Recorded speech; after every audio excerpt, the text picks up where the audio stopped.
Bossio is a psychologist in the practice of clinical and health psychology, excuse me. She is the founder and director of the Tri Health Clinic, a group practice in Ontario, Canada that focuses on sexual health. She is an adjunct faculty at Queen's University in the Department of Urology, Gynecology, and Psychology. Dr. Bossio completed her clinical training at Queen's University and her clinical residency at Vancouver Coastal Health Authority, where she also completed a postdoctoral fellowship funded by Prostate Cancer Canada and the Michael Smith Foundation for Health Research. While in Vancouver, Dr. Bossio developed and evaluated psychological interventions aimed at improving the sexual lives for men and their partners following cancer treatment. She has published and presented widely in sexuality and has won multiple academic honors and awards, including Kingston's Top 40 Under 40 in 2023. Dr. Bossio, thank you so very much for being here with us tonight. We are absolutely thrilled to have you. My pleasure. I'm thrilled too. So I'm going to go ahead and start sharing my screen.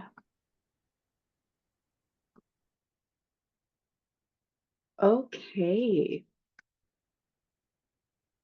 All right. And Lauren, you might just want to let me know if I'm running over time, but I'll keep an eye on the watch. I just can't see it on my screen. Thank you. Okay, so I'm going to be talking to you primarily about mindfulness and its role in sexual well-being throughout the entire cancer journey. I don't have any disclosures other than the fact that I'm the owner of the Tri Health Clinic. And we have 3 goals that we're going to get through today. The first is talking about this unmet need of sex and cancer, which I imagine has been covered throughout the course of this speaker series. We're going to focus in on mindfulness. What is it and how does it help? And we're also going to talk about some real practical skills that bring mindfulness into the bedroom. As a note, I'm going to make sure that slides are sent around after this talk so that you don't need to remember anything that I'm talking about, especially the exercises. You'll have access to those later. So there's already been an introduction here. I'm Jenn. My focus has really been in men's sexual health, and I was fortunate enough to work with a cancer population, especially prostate cancer, while I was in Vancouver, Canada, and I continue to work with this population. So let's talk about the unmet need. Unfortunately, sex is a huge, huge part of the cancer journey that goes almost totally unmet. And it's really important, which I don't think I need to tell anyone here. We know that sexual side effects are super common, severe and persistent following cancer therapies. Time and again, study shows that cancer is one of the most important needs that are unmet throughout the cancer care journey. So another example was looking at it as number 3. That's pretty high. We know that the sex talk generally doesn't happen during cancer treatment. Unfortunately, it tends to be, okay, let's get you through first, and then we'll deal with all of the sex stuff afterwards. But one might argue that knowing this or having contacts throughout the journey would be really important. We know that cancer treatments do damage the physiological symptoms that are required for a healthy response. And even if they don't, the cancer journey absolutely impacts the psychological elements that are required for a good sexual experience. So I'm going to take a minute here and I'm going to focus on what we call the sexual response cycle. This is basically a roadmap to understanding what really good, healthy, happy, enjoyable sex is. Because when we have a roadmap, then we can start to understand what do we need to target, what hits our brake pedals during the sexual or the cancer journey, what hit our gas pedals. So first and foremost, what we need to have a really enjoyable sexual response is appropriate reasons. We can break this into 2 different categories, what we call avoidance reasons or approach reasons for sex. Avoidance reasons for sex will get us to have sex, but it won't get us coming back wanting more. Avoidance reasons are reasons that we engage in sex that kind of stop us from, or we're doing it to try to avoid some sort of a negative consequence. So for example, I feel guilty if I don't have sex with my partner, or my partner gets really crabby if we don't have sex every so often, or I feel like a failure as a man, woman, wife, husband, partner if I'm not engaging in sex.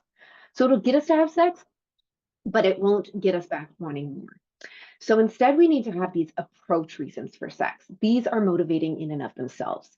So I want to have sex for connection, for closeness, maybe for an orgasm, maybe because it makes me feel really good. Maybe I get a good night's sleep. Whatever it is, we need to have more approach reasons for sex. And you can certainly see that during the cancer journey, when you're not really feeling that well, when you're going through treatments, when you're losing so much, there might be more avoidance reasons to have sex.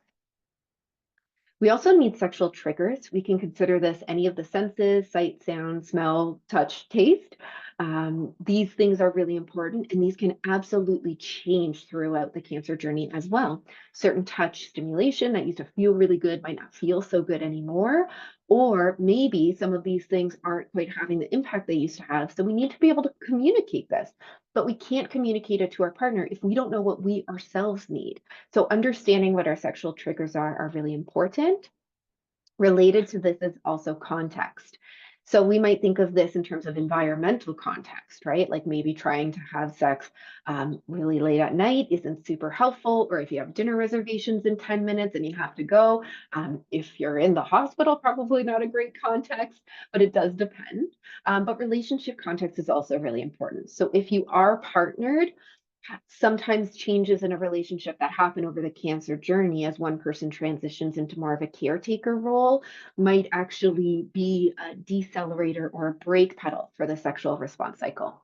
The good news about this is that, as you'll see, this cycle is very complicated, which is great because it's not an on-off switch. It's not either sex is going to happen and it's going to be great, or it won't happen at all. Even if we have a new decelerator or brake pedal, we can still add extra gas pedals in order for sex to be really enjoyable. The next piece is the brain. Oh, this is my joke. The most important sexual organ is the brain. You're right. Okay, I spoiled my own joke. But the brain is really important for two different reasons. First, it gets all of the signals from the body, right? And there are a lot of different things that are going on throughout the cancer journey that are going to impact the body. When you're not feeling well, if you're going through medications, if you're having body changes, fatigue, all of these are things that are going to be decelerators or brake pedals. But the mind is also really important. There are two elements of the mind that are critical. The first is being present in the moment. If you're trying to engage in intimacy with a partner and all you're thinking about is like, I got laundry to do after this and 6 doctor's appointments, you're not going to be very present, and that's not going to help. The other piece is stress. And I'm sorry, but I can't think of many more stressful instances than cancer, right? So if we're stressed out and we're not totally present, there is no way that a sexual response is going to successfully happen. The next is sexual arousal, and you'll see that this is broken down mental and physical because we know that there is a disconnect between the brain and the body when it comes to sexual arousal. I won't go too much into the stats on this, but there have been a ton of studies that show this, and they average it out over genders. And what we see is that the connection between the brain and the body for men is about, you can consider it like 60%. That's not even that great. That's moderate. So we can be very mentally turned on and there's nothing going on downstairs, or vice versa. For women, think for a second, do you think women are more brain body connected or less brain body connected? Less. Women's brain and body are connected at about 0.2. That's very low. So a common example of this could be in the case of sexual assault. It's not unheard of for women to experience an orgasm, not because they're mentally turned on, it is only a physical thing. So we need both the brain and the body aligned for sex to be really enjoyable. The next, and I think this is probably the most important part and also shocking part, in my opinion, is it takes this long into the cycle before we actually start to experience desire. And when I say sexual desire, I'm talking about a motivational state of wanting to engage. So if we're just sitting around and we're waiting, well, if I love my partner, if I'm attracted to my partner, I should just want to have sex with them, but I don't. So what does that mean? Is there something wrong with me, with them, with our relationship? Are we doomed? No. All that means is we need to engage actively in order to experience that wanting.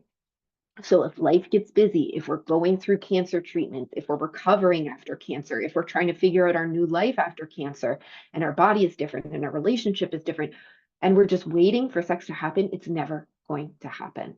And so re-engaging is so important. And we'll talk more about that and what that could look like. But this is the real shocker. Sexual desire, wanting to engage, is triggered, not spontaneous. And then we need to have positive outcomes. We need it to be good in order for us to come back wanting more. So positive outcomes might include orgasm, but not necessarily. Maybe just connection, maybe feeling good, maybe reconnecting with our body, maybe connecting with a partner. All of these different positive outcomes are necessary. If every time we try to engage in sex, especially after cancer, if it looks different now and we're just left feeling like, oh God, this doesn't look the way like it used to, I want it to go back to the way it was, we have no positive outcomes. We are not incentivized to continue trying. Couple quick words on this, then I swear I'll move on. Spontaneous desire. You might be listening to me and say, well, Jenn, you go crazy for saying that sexual desire is triggered, but it used to be spontaneous before cancer. It just came out of nowhere. I didn't have to make a big effort. It just happened. Fine. We will leave it in the cycle. I can tell you that the leading sex researchers in the field are not convinced that spontaneous desire is a thing. I'm included in that, but we don't have enough data yet to suggest that it doesn't exist. Our thoughts are this cycle just happens so quickly you don't notice it's triggered, but we'll leave it in here and we'll put it in the middle because it's not necessary. It can help. It could be like a supercharger when you have desire out of nowhere. It could lead you to engage, but it's not necessary for this to happen. And the last piece is willingness. Of course, consent and willingness is important and necessary for a good sexual response, but we also need to give ourselves permission to be willing, right? So if we are engaging in sex and we're just saying, well, I'll just do it because I feel like I should as part of my partner duties, we're not actually willing and we're never really going to have an enjoyable time. So we need to give ourselves permission to engage in this pleasurable, potentially pleasurable activity. So where the heck does mindfulness fit into this? Great question. Let's talk about it. I love this slide. It really does a beautiful job of highlighting, are we mindful or are we mindful? So mindfulness is generally understood as a present moment, non-judgmental awareness. So we are here, we are in the moment, and we're not giving it a flavor. We're not saying it's good, it's bad, it's so-so. We are just observing whatever comes up. Sounds simple, but it's not necessarily. I want to be very clear because there are some misconceptions about what mindfulness is versus not. Mindfulness is not about being a Zen out monk under a tree with zero thoughts. That's a dead person's goal. We are not dead people. So we are going to have thoughts. And if you're anything like me, you're going to have like 18 billion thoughts during a mindfulness exercise. That's okay. That's not a failure. That's part of it. Our job is to watch these thoughts pass by us, almost like we're watching leaves floating along a stream without getting too caught up into it. Okay, not that leaf is great and I hate that leaf. I want to get rid of that leaf and that leaf is so beautiful. Can I have more? Oh no, it's going away. No, we're just noticing each leaf and we're non-judgmental about each one. Mindfulness is not a relaxation exercise. Sometimes, and often when people first start out, they describe it as being relaxing and then they keep practicing it and they're like, yes, so relaxing. And then they have a mindfulness exercise that's like excruciating and they say, well, I'm never doing that again. In fact, mindfulness is just noticing whatever's coming up. And sometimes what comes up is uncomfortable or excruciating or unpleasant, anything but relaxing. And that's okay. It's just being aware of what's coming up. So it's not always pleasant, as I've said here. And mindfulness is not about, well, got to accept how it is and I can't change anything. We talk about mindfulness in the context of sexual health because when we are aware, we're present moment focused in our sexual experience and we're not judging it, we get away from this place that we often want to be of trying to get our sexual function back to the way it was. It was great back then. It's not so great now. I need to go back there. Mindfulness does not mean, well, it's different, so you got to suffer and there's no change. Mindfulness actually can involve very meaningful change in action. But in order to take action, first we need to know what's here and be aware of it. So that's what mindfulness helps us with. Oh, my little icon went crazy. We'll get to that little guy showing up in a second. But I want to highlight, and this is based on the research, how mindfulness helps intimacy specifically in a cancer journey. First, we know that mindfulness helps reduce stress, both acute stress in the moment, but also long-term chronic stress. And stress is a killer of a sexual response, as we showed in that sexual response cycle. Mindfulness also helps because it targets stress at the source. So there's a slew of different brain imaging studies that shows that people that regularly have a mindfulness practice, the front part of their brain calms down. So that's the part of their brain that's like, oh, this is bad, this is good. Ooh, remember that time that happened? Uh-oh, we haven't had sex in 3 years. If I try now, it's not going to go. All of that quiets with mindfulness. It also quiets the subcortical parts, which is like these very old parts of the brain, like the amygdala, that create a stress response. So it actually calms our brain right down, which is helpful for a sexual response.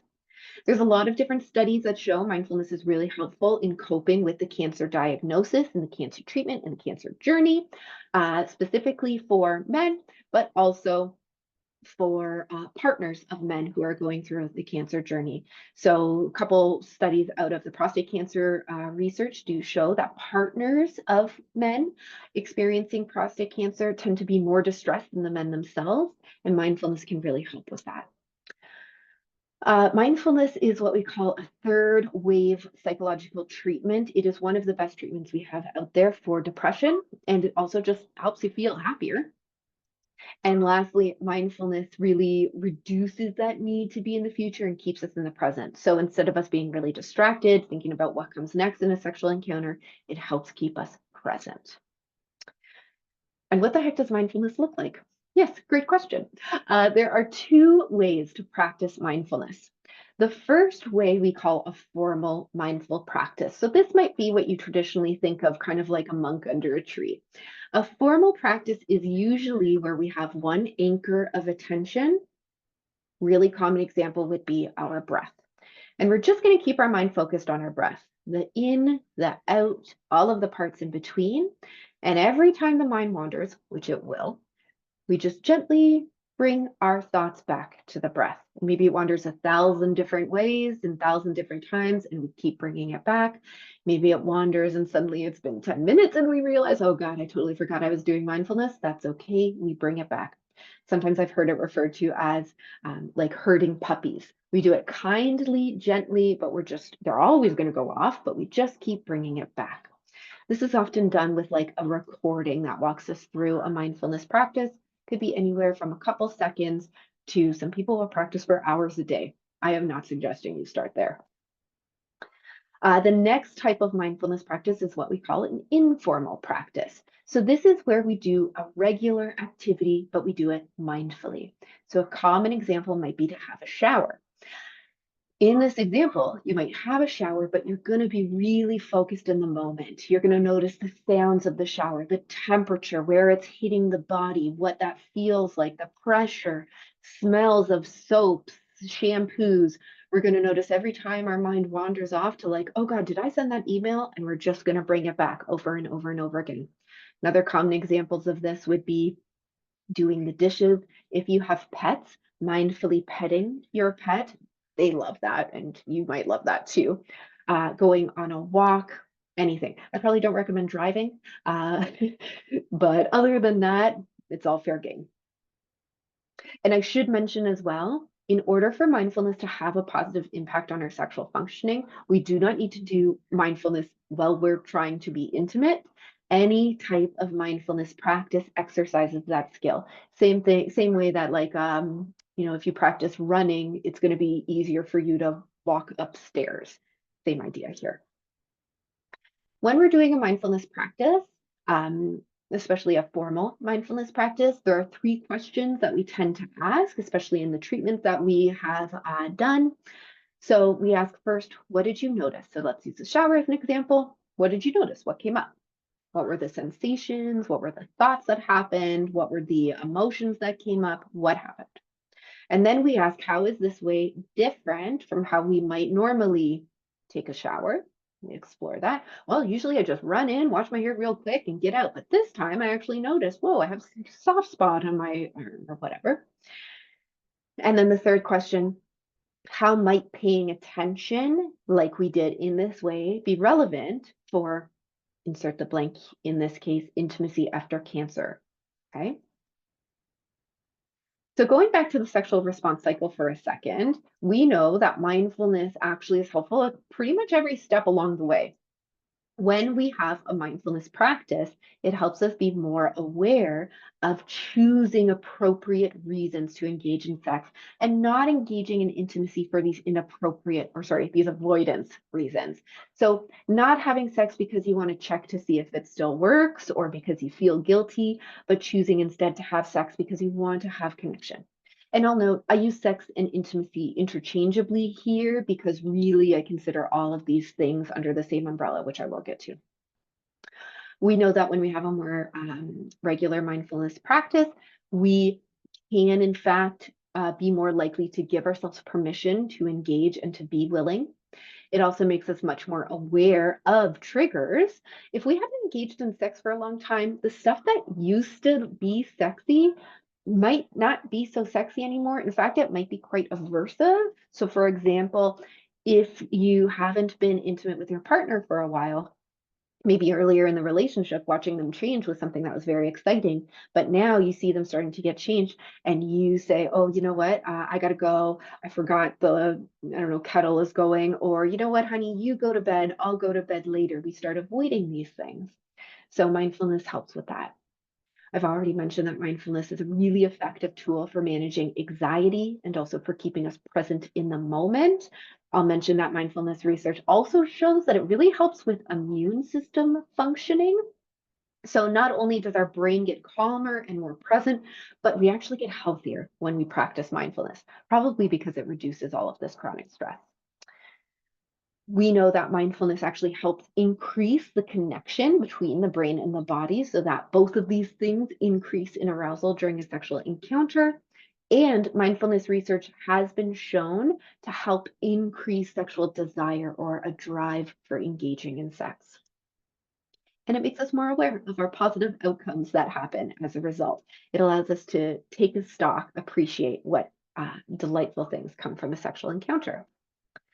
I will say that the mindfulness research for sexual functioning right now does primarily focus on women. So we do need more research for men. But myself, my team, and some other teams out there are working on that. So we have done a number of different studies looking at mindfulness as an effective strategy for sex to get better or intimacy to get better. And in the case of, let's say, prostate cancer survivors, where we don't necessarily expect sexual function to change because of mindfulness, sometimes there just is damage to the penile tissue that just isn't going to change. But what we see is, irrespective of changing sexual physical functioning, sex gets more enjoyable both for men and for their partners. So sex can still be delightful and wonderful, even if it means writing a new normal. So now what I want to do is take some time to focus on some really practical tools about how to bring mindfulness into the bedroom. Because this is all well and good in theory, but what does it actually look like in practice? This is a list of some of the tools I will go through. I think we're doing okay for time, so I might be able to get through all of these, but if not, then again, all of these instructions are going to be available to you. So first and foremost, tapas. I don't know if you're familiar with tapas, but this is a Spanish style of eating where every plate is about the same size in each plate, and you order a whole bunch of different plates. Okay. Typically, in a relationship, we don't do tapas. We go out for a 3-course meal every night. So, what that means is when we're engaging in intimacy, it's generally the same thing that we're ordering. So, first, we get appetizers, like foreplay. You could take it or leave it, doesn't really count, but it's there to just kind of get you ready. Next, you have your main course, in this case, pizza. Delicious.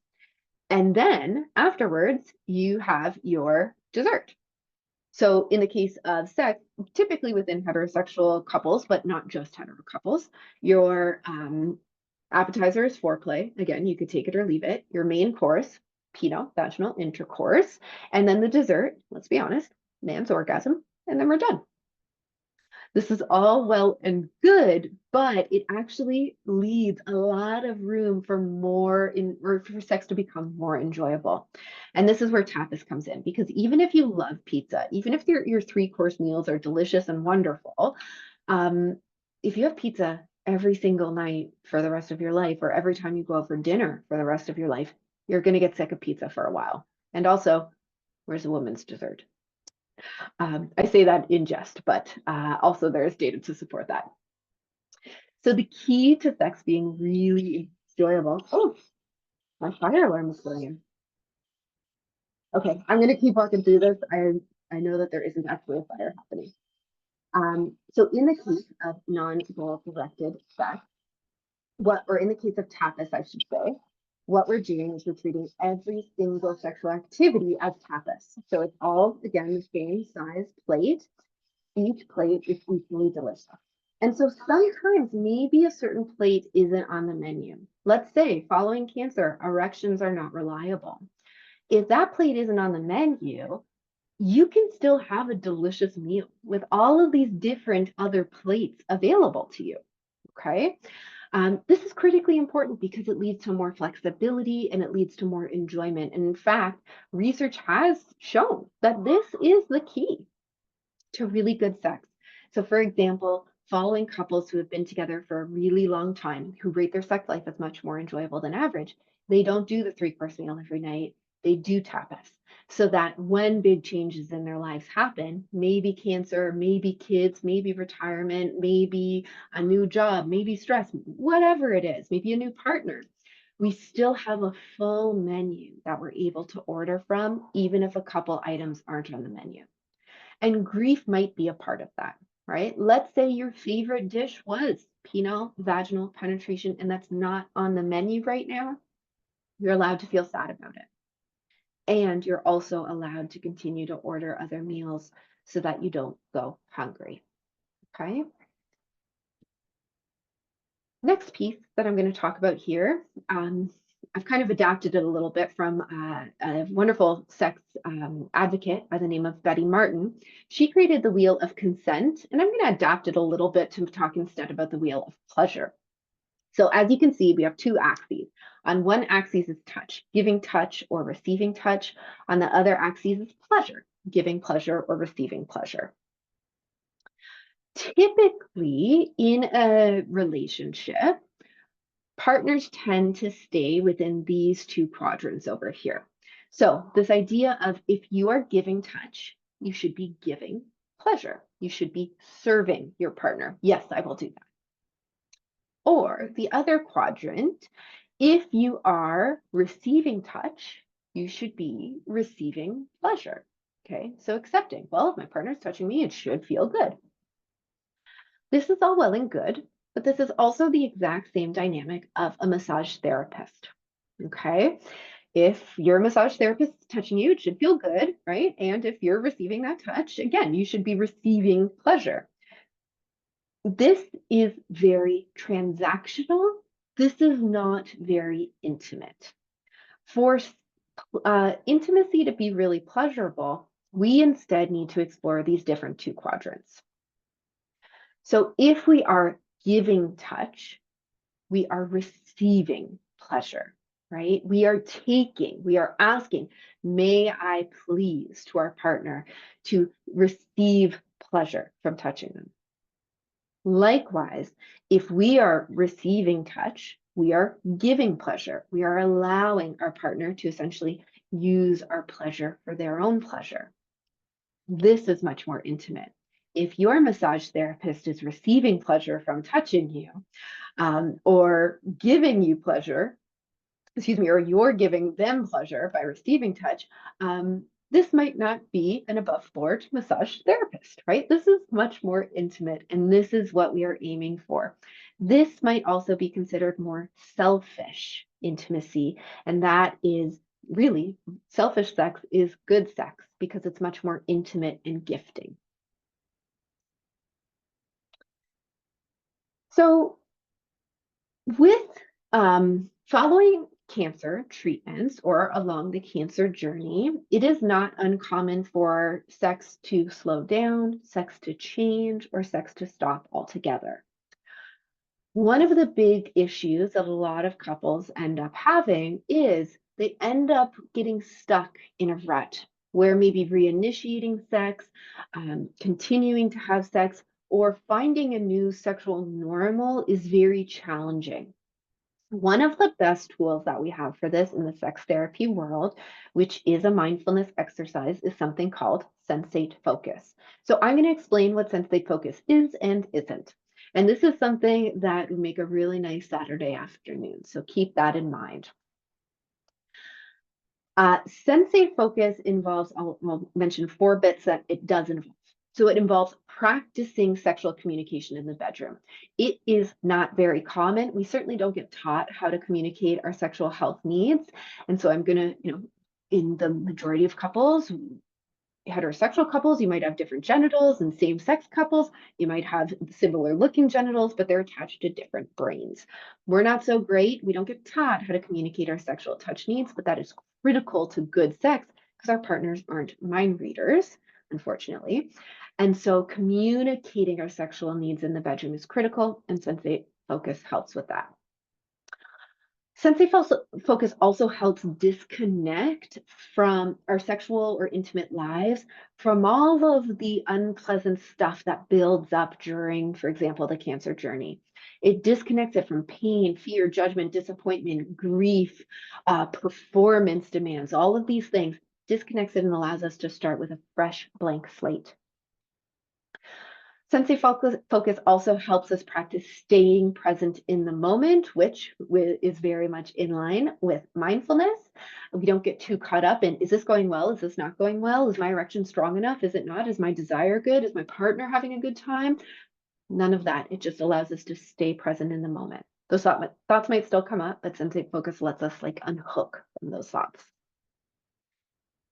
And it really reduces performance demands by allowing us to get selfish and focus on our own sexual touch needs. So sensate focus is not a way to make your partner feel good. It's not about giving pleasure, making your partner, let's say, orgasm or experience sexual enjoyment. It is not about receiving pleasure. It is absolutely not about getting to penetration. And sensate focus is not foreplay. Here's what sensate focus is. It involves 4 different stages. I am only going to talk about stage number 1. And in stage number 1, there's absolutely no touching of the breast, buttocks, or genitals. We're starting fresh, okay? Blank slate. As you move on, and typically this is done with a sex therapist, you might start introducing more of those red zones. But for now, you're not going to do that. Sensate focus, I generally recommend you take an hour to do this. An hour is good because it gives you enough time to really get into it, and it gives you 4 equal chunks of time that fit well in my little graph here. But in this case, what we're going to do is we're going to split our time into 4 equal slots. So if you're doing it for an hour, we would take each part of this exercise and do 15 minutes for each. So the first 15 minutes, what you're going to do is prepare, set the stage. Think back to the sexual response cycle. So for example, setting the context, making sure stimuli is there. You might have a shower, preferably alone, and take some time to really set the stage. Make sure you're not going to be interrupted by anyone, turn phones off, give the dog a Kong, put the cat outside, no interruptions. Maybe play some music to really set the mood, light some candles. Take your time with this, okay? So really maximize it to be a calming, lovely environment. Second, what we're going to do is explore with touch. So for 15 minutes, I should mention, this is generally done as a partnered exercise. You do not need a partner in order to do this exercise.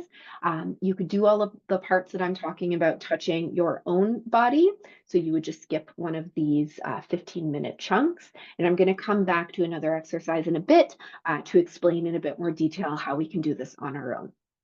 So assuming that we are doing this exercise with a partner, one member of the couple is going to lay down. You can do this exercise. You can do it nude. Generally, I'd recommend doing it in like comfy, light clothes, maybe underwear, t-shirt, something like this, whatever you feel comfortable about, which you will dictate and decide together in the prepare stage. So one member of the couple is going to lie down and the other member is going to explore their body with touch. Not going to touch the breast, buttocks, or genitals, but they're going to start from the head, work their way down. When they get to the feet, partner's going to flip over and they're going to work their way back up. And what you're going to be doing is you're going to be focusing only on the physical sensations of pressure, temperature, and texture. That's it. Pressure, temperature, and texture. Every time your mind wanders, you're going to bring it back. So your brain might be thinking, oh, this is so weird and awkward. Bring it back. Oh, did I do the laundry? Bring it back. Oh, do they like this? Do they hate this? Are they going to try to have sex later? What's going on? Am I cured yet? Bring it back. Okay. And that is the practice of bringing our thoughts back and back and back to the physical sensations of touching your partner. After 15 minutes is done, then you're going to switch. So let's say you were the one touching, now you're the one receiving. When you're in the receiving position, you are also going to be very selfish and you are just going to focus on the physical sensations of your partner's touch on your body. Now, let's say your partner has been petting your shoulder for the last 10 minutes and you're what feels like, and you're ready to explode. That's okay. You communicate it because again, one of the goals here is communicating sexual touch needs. So you might say, hey, I noticed you're touching my what is this shoulder quite a bit. It felt quite good is when you were touching my knee. Can you go back there? Or do you mind skipping the love handle part because that's not really a comfortable spot for me? Or if saying it out loud is uncomfortable, you're just going to take their hand and move it. So communicating your sexual touch needs. This is the kindest thing you can do so that your partner who's doing the touching isn't worrying, okay, do they like that? Do they hate that? Is this ticklish? Does that hurt? Is this traumatic for them? You are going to give them the gift of telling them that feedback. And you are going to notice touch yourself, again, being selfish, noticing again the temperature, texture, and pressure. And every time your mind wanders as the receiver of touch, you are just going to bring your focus back a million billion times. And then the last chunk of time, I would argue, is the most important. That is debriefing. Talk about it, okay? What was that like for you? What did you like? What did you dislike? What came up? Where did your thoughts go? What was the sensation like? Again, we're just practicing, reinitiating, coming together, and really communicating about this experience. Generally, what we would do is practice this. Old school sex therapists would get you to practice this every single day. I recognize that's not always the most realistic, but the more you practice it, the more you get out of it and the faster you see movement. So I recommend at least once a day. And I'd also recommend if this is something that sounds like it might be helpful, sit down with your partner and schedule a time, okay? Book it in the calendar because people live very busy lives. If we don't book it, it doesn't happen. A note on mindfulness and avoidance. So avoidance is something that we see comes up a lot, especially when we experience changes in our sexual lives or intimate lives. Also, when we are recovering from a chronic or a long-term illness or a very serious illness. So mindfulness can really help with avoidance. Avoidance, we know, is one of the biggest issues when it comes to sex. When sex isn't going particularly well, we do the reasonable thing, which is avoid it, right? And so if sex isn't happening particularly frequently, I just want to explain this cycle and how mindfulness helps with that. So first and foremost, we experience anxiety, right? Maybe it's because my body is not functioning the way it used to before cancer. Maybe it's because medications have really dampened my desire. I'm not feeling so great. I'm not feeling so good on my own body right now. I feel betrayed by my body. Maybe partner is feeling like they've been in a caretaker role for a while and reinitiating sex is something that's really difficult. Whatever it is, we start to have anxiety about a thing, right? We worry about it. And we worry about it because it's important, right? We worry because it matters, especially when we're in a good, loving relationship. The stakes are high, right? So we worry about things that matter. When we are worrying, our amygdala fires up, it kicks up, and then our brain starts scanning for danger, physical danger, emotional danger. All of our symptoms intensify, so our stress feels even worse. If we're noticing a change in desire or arousal, we're going to start experiencing a big decrease in that right around that time, and we can only focus in on ourself. It's our survival strategy. So we escape or we avoid. Partner comes in, they give you a kiss that lasts a little too long, and we say, uh-oh, does that mean that they want to have sex? We get the heck out of there. In the short term, oh, okay, good. Didn't have to have sex tonight. Great, we avoided that. But in the long term, what ends up happening is we experience an increase in those physical symptoms of anxiety. We experience way more worry. We experience a loss of confidence. We feel like we can't cope, and we start avoiding even more. So this is how it can very easily get to the point where sex doesn't happen at all. Mindfulness helps stop that. Because well, first of all, when we practice mindfulness, it makes our brain less prone to anxiety, doesn't get rid of anxiety, but it makes us less prone to it. And it also helps us realize, oh, I'm anxious right now. I want to avoid, but now I'm going to choose. Is that the decision that I want to make? Is that the action here that's worth it? Um, a note on, okay, so related to this, there was this beautiful study that happened. Cossacks and Newberry helps created this beautiful mindfulness-based manual for couples. We used this with permission from the authors in a couple of our studies looking at mindfulness for couples dealing with prostate cancer. And one of the things that we found was really helpful is this model that they had created for anxiety and mindfulness. So I'll show this in a second. I can't see people, but if we were in a live audience, this is where I would ask for examples of avoidance that might come up, especially around intimacy in because of your cancer experience. So maybe take a second and think of what that might be. And so it's kind of this three-part model. I'll blast through this, but again, you'll have these slides so that you can read them later. First of all, we have this difference between what we think sex should look like and what it actually looks like. Here it says actual versus imagined, but sometimes it's comparing sex to what it used to look like before we were ill. And those things don't look the same. Okay, they look different. This might also be where sexual myths come into play. I don't have a slide on that, but there are some really cool readings out there. I'm happy to send those resources around. There are a lot of myths about sex, especially around men. For example, men should always be ready to go. They should have a rock solid erection. Men are totally responsible for their partner's pleasure. Penetrative sex is the only real sex and nothing else matters. Sex only counts if you have an orgasm. Sex should be spontaneous and have no planning at all. Need I go on? These are all myths. And if we have those beliefs and sex doesn't look exactly like that, there's a gap. Okay. And when we notice that gap, now we're not paying attention to thinking of the sexual response cycle, sexy stimuli, sexy touch, how good our partner looks, how the light shines on them. Instead, we're just focused on this inner experience of, oh God, sex doesn't look the way that it should. And that gap is what leads to avoidance. And when we're avoiding, we're just left feeling deeply shameful and having a ton of self-criticism. Okay. And when we feel shame and criticism, what do? We retreat, we withdraw. Okay. We end up being quite alone. And so mindfulness helps us undo this. Okay. When we understand that, then we can undo it. So having these very like goal-oriented ideas of sex should look a certain way, does not help with sex at all and can lead to actually a decrease in sex. Instead, with mindfulness, when we accept what sex looks like now, and yes, it might be different. And yes, we might have grief about that. And yes, we might miss certain elements of sex.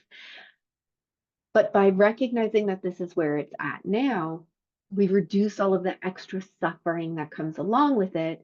And it allows us the ability to enjoy what we do have now. And funny enough, when we are just focused on enjoying what we do have now, stress decreases, our mood increases, we become more present in the moment, and then sex actually gets better. There are a lot of physical changes that happen as a result of illness, and even in the case of no illness, right? With respect to aging.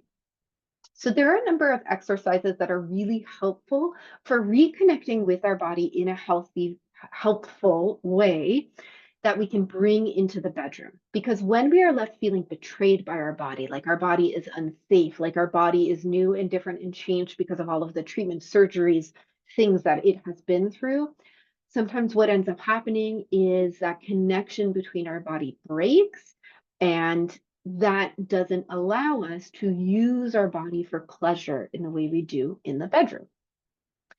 And so this exercise is born from this concept of what we call mindfulness self-compassion, which is, I won't go too far into it, but I will say, everyone's like, self-compassion, be nice to myself? What? Then I'm going to get lazy and I'm going to let myself slide. The research is actually very clear. When we are kind to ourselves, we are more productive, we last, we're able to do things for longer periods of time, our quality of whatever it is that we're doing increases.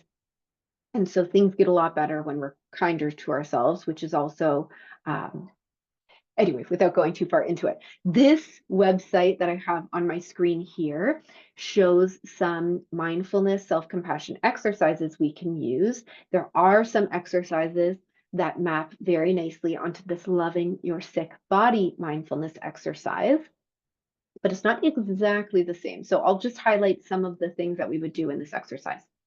So when our relationship with our body has become much more negative following illness or aging, what we do is practice a mindfulness exercise. So this would be like that first type of exercise, that formal mindful exercise. We would sit and our focus of attention would be not on our breath, but instead thinking of a part of our body that brings us hurt, pain, shame, and we send love to it. Okay. And then we just notice what happens. And that's it. We become aware, we become mindful, we do not judge. Every time our mind wanders, we bring it back. And we notice that these feelings, sensations, thoughts that come up, bringing attention to a certain part of our body, might change day to day. And not only that, but it might actually change our relationship with that part of the body. Intimacy, sex relies on a good relationship with our body. Cancer often hurts that relationship. And so we do need to ensure that our relationship with our own body is healthy before we can expect a sexual encounter to feel pleasurable. And keep in mind, this might be talking about a partnered sexual encounter, but it also might be talking about solo sexual encounters.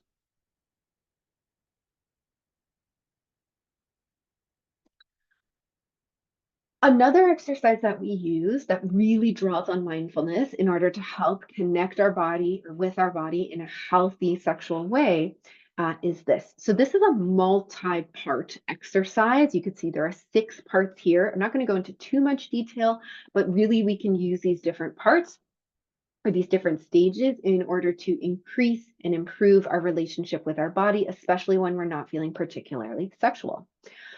This can be done with men or for men, for women, typically is done on your own. So I'll blast through this fairly quickly. It goes from least to most intense, but all of these are very much mindful exercises. So again, we're doing this without judgment, with curiosity, just being really curious about whatever comes up. So the first is learning about genitals, physiology, and looking in the mirror. Okay. This often is a bit more relevant for women than men, where their genitals are a bit harder to see, but it's not uncommon for changes with the genitals to occur following cancer treatment. So for example, after, let's say, prostate cancer, penile shrinkage is something that is really common and very rarely talked about. So looking at our genitals, looking at the changes that may have happened, tuning in to see what physical sensations, emotions, thoughts arise. So we practice this. Okay, we practice, practice, practice until it's almost boring. Then we might move to a next stage. This is the focusing exercise. This is where you take a shower or a bath and you bring mindful, curious attention to the body and you look in a mirror after the body. Again, noticing whatever comes up.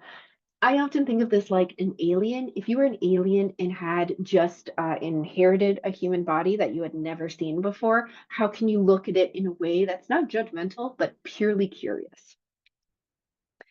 Next would be the self-observation, which is bringing that mindful, curious, alien-like awareness to different parts of the genitals using a handheld mirror.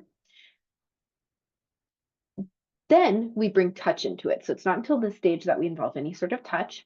This is where we are starting to touch non-genital parts of the body, doing it with a beginner's mind, with curiosity. There's no goal in mind. This is not masturbation. We're not trying to feel pleasure, relaxation, anything. We're just noticing whatever comes up as we touch the body. This might include the genitals, in which case we're just being curious about what it feels like. We're not comparing it to my genitals used to feel like this before treatment and now it feels like this. We're just noticing whatever's coming up right now. Next, now we're getting a little bit more closer into intimacy. This is where we use a sexual stimuli in order to elicit a sexual response, maybe porn, maybe fantasy, maybe vibrators. But again, it's not masturbation. We're not trying to feel anything. We're not trying to create pleasure. We're not trying to have an orgasm. We're just noticing whatever comes up. And this last one is goal oriented. So this is where we do purposefully elicit a sexual or pleasurable sensation and we tune into it. Again, like we're an alien and we've never experienced whatever the sensation is, and we are just kind of trying on the sexual identity, which often gets lost in the cancer journey. All right, so I think this is my last exercise, back-to-back sensing. This is one that can be very delightful to do if you are partnered, especially because there are a lot of changes in the dynamic of relationships that might happen when one person is dealing with a chronic illness. And this is really to interact with a partner in a mindful way, right? Without bringing all of the baggage of the relationship to the table, but instead just being really present. And so really what we would do is sit back to back with our partner. We might sit, we might stand. It depends on things like height and comfort level and chronic pain and these sorts of things. So find a comfortable place and sit with your back against your partner. And first, what you're going to do is just bring your attention to whatever comes up, just letting it be present at the time. And then you're going to let your attention focus, expand a little bit to notice the sensation of your partner's back against yours. Maybe heat, maybe noticing height difference, the width of their shoulders, maybe noticing the movement of the body with breath, and we're just noticing whatever comes up. But it's a way to interact with our partner that, again, is kind of like a fresh blank slate. And we can use that to bring into the bedroom with intimacy. I will just plug on our website here. So on my clinic's website, we are constantly adding to a library of resources. So we do have a page that's dedicated specifically to sex and illness, which includes cancer. There are a number of good resources there, but you can certainly explore elsewhere because there are lots of free places that you can go in order to receive resources to help rebuild sexual life. So that's what I'll say about that. And this is my final slide. So I'm really interested to hear questions if anybody happens to have them. I really appreciate this time coming and all of your attention. Know that mindfulness is not the only tool that we could use for good, delightful, enjoyable sex, but it is one that is quite promising, especially with the research. And we're continuing to do more research all the time.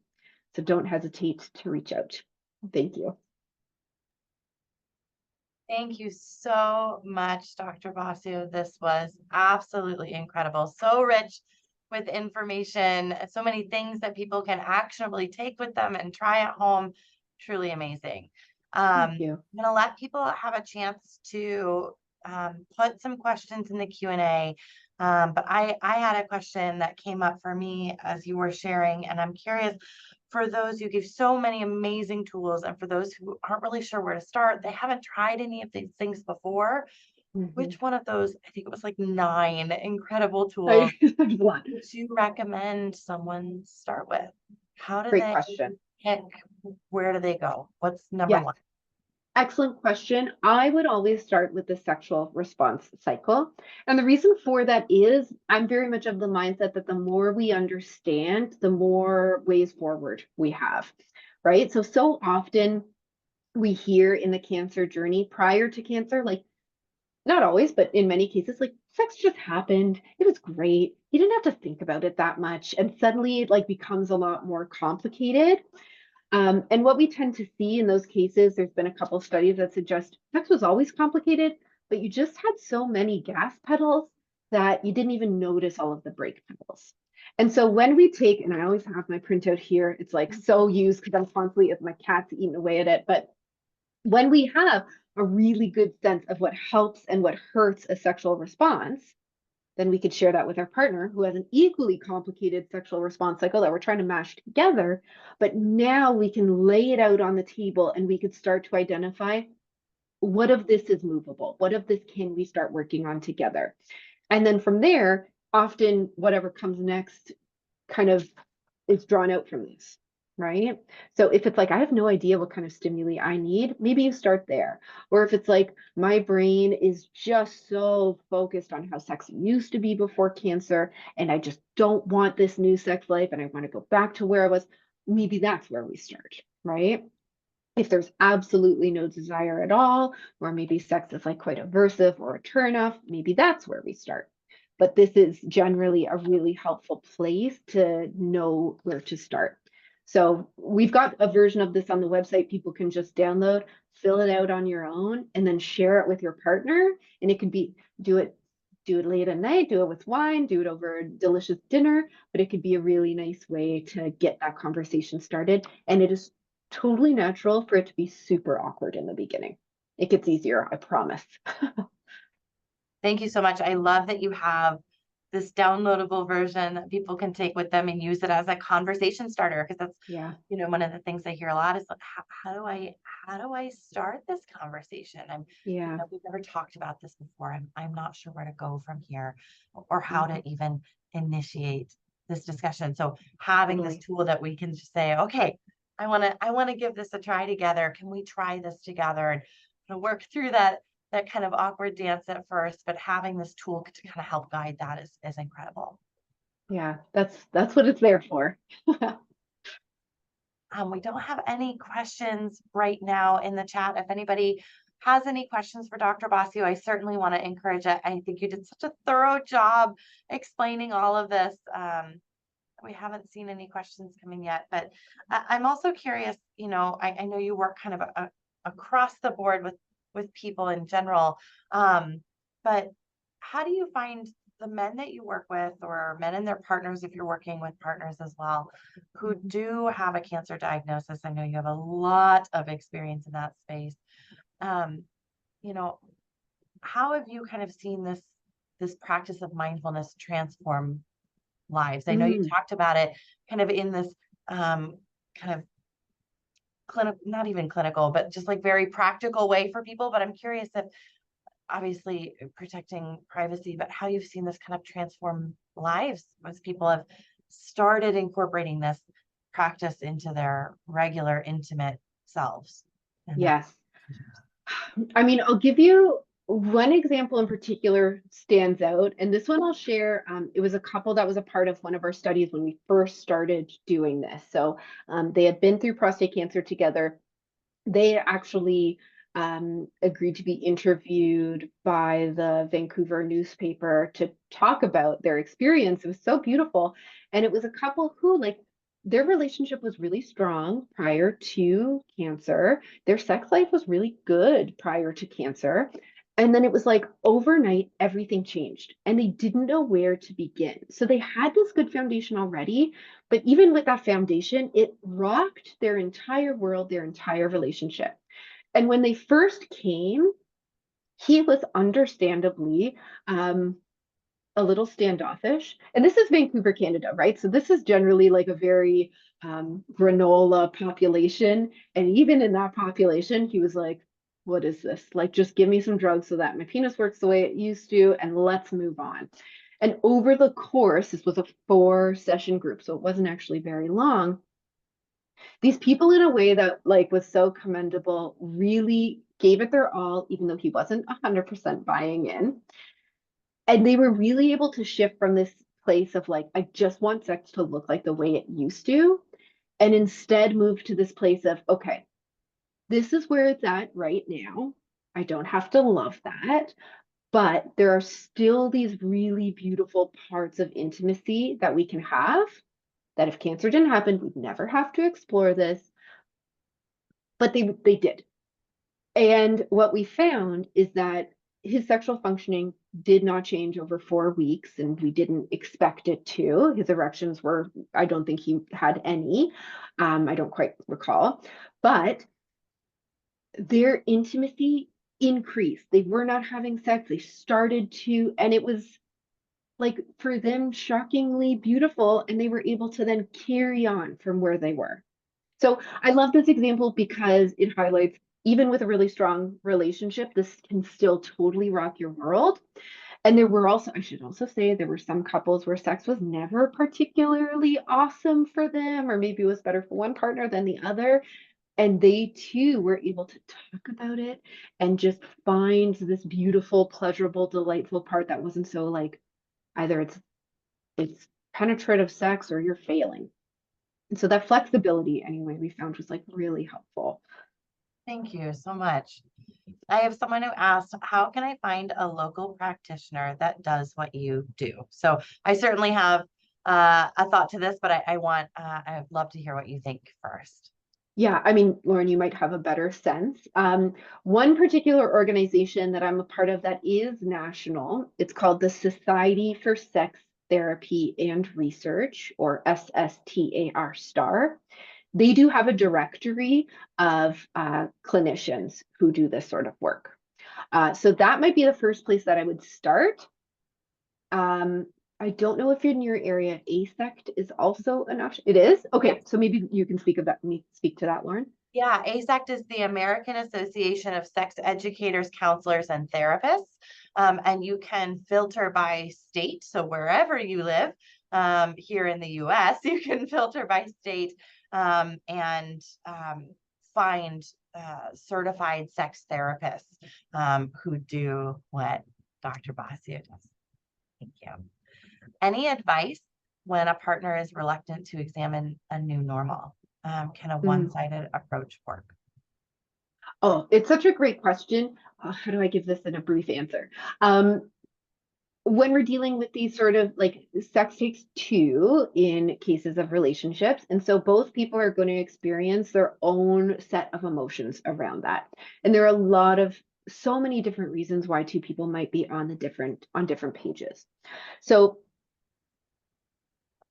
there's no reason to say that if one partner is a hard no on accepting the new normal, that you can't still find pleasurable or enjoyable bits. For some, maybe that means that a solo sexual life is the direction that you're going. And that might not be the answer you want to hear, and that might not be the option that you want, but that can be an option. Sometimes moving towards kind of couples therapy or finding somebody to help have those conversations can be a helpful way too. At the end of the day, coming from a place of this is how I feel, right? When I hear that you're not open to exploring a new sex life, I end up feeling like, maybe I don't matter enough to try that, or I feel quite alone in this, or intimacy is a way that I feel most connected to you, and I love you and I want to feel connected to you. So is there a way that we can explore this together? Coming from that really vulnerable place, because I can tell you, sex is not just a pleasurable thing. It is so often a way that we feel connected, we feel seen, and we feel loved. And so talking about it in that way might be a path forward. That's a super brief answer. I'm not getting into all of the nuance of it, but that's a place to start. Thank you.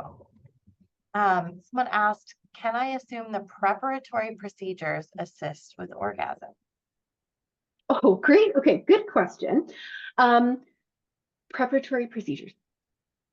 What I will say to that is I would explore what is the outcomes, right? Are we going for a goal-oriented approach of sex where that means that I'm in it for the goal of having an orgasm, otherwise it doesn't count. That's the most enjoyable part. When we go into sex with that mentality, often we're actually going in with some brake pedals that we don't realize, right? Either I succeed at sex or I fail at sex. The stakes are high. So if we are going into sex and we're focusing on setting the stage, making sure we know what our stimuli are, making sure the context is good, being present and non-stressed out, that would absolutely increase your likelihood of having orgasms. But if you're going in with the goal of having an orgasm, it's going to have this contradictory effect of actually making orgasms harder to achieve. So the goal for sex should be no goal, and then you end up meeting your goal anyway. Thank you so much. That was such a great way to kind of explain all of that. I appreciate it. So someone shared, I see you practice in Canada. Is there more openness and awareness of these issues in Canada and than in the US? I have not found much discussion of this in the US among practitioners. You and I talked a little bit about this Yes, before we we launched the program as well. We did. So what I will say to that is Canada is certainly leading the way when it comes to sex research. And part of that is because we get funding for it. It's just not as politicized in Canada. Is sex ed in Canada good? No, no, it's not. Is there still polarized opinions and a lack of education about sex? Absolutely. But I do have a ton of colleagues who are in the States, either through STAR or ASECT, who absolutely do talk about this. So I have no doubt that there are people there. It might take a little bit of digging, but there are good quality, very sex positive therapists out there. Someone shared, I have big concerns about sex after prostate cancer and my wife's accommodations of my limitations and the loss of spontaneity, making her feel just like an object. I don't want her to feel like a penile sheath. Any reflections? Yes, we hear this a lot, especially around this idea of spontaneous sex being unwanted. The reality is, sex should be spontaneous is an absolute myth. Sex, for it to be good, does require planning. Presumably, you are at this talk because sex is an important, valuable part of your life. What other important, valuable part of your life do you expect to happen with absolutely zero discussion or planning? Right? We don't show up to retirement and be like, well, I should be spontaneously retired, or I show up to my dream job and spontaneously get it. And then people might say, well, before cancer, it was spontaneous. The beginning of my relationship, it was spontaneous. Like, was it? I think back to beginning of relationships. Did you maybe have an extra shower when you were going on a date with your partner, or make sure that like your bra and panties were matching, or make sure that all of your dirty clothes were cleaned off your bed just in case your partner came over? Good sex actually does take planning. And so incorporating that into our sex life, using the sexual response cycle to do that, and having a clear understanding as to why these things are important can actually become really eroticized as well. I love that. I love that you brought up the idea of the beginning of the relationship. That's something I like to share a lot as well, is if you were sexually active when you were dating, you might not have called it this, but when you scheduled a date, you were scheduling sex. It's just not the way you thought about it, right? And so it's kind of shifting Totally. our mindset, changing kind of the way we think about scheduling and making a Yeah, way to eroticize it. you Exactly. got it. Yeah. Perfect. Well, thank you so very much, Dr. Bossio. This was an incredible way to cap our series. We are so grateful to have had you here and the amazing tools and tips you've sent home with our participants. So thank you. We could not be more grateful for your presence tonight. My pleasure. Um, and thank you so much, everybody who has been here with us tonight and throughout the series. The series couldn't have happened without you either, and we are so grateful to have had you here. You will receive our final evaluation after this presentation, and we will be sending you out the materials that Dr. Bossio shared with us this evening. And so keep an eye out for an email from me on those things as well. Take care, everyone. Thank you so very much. Bye.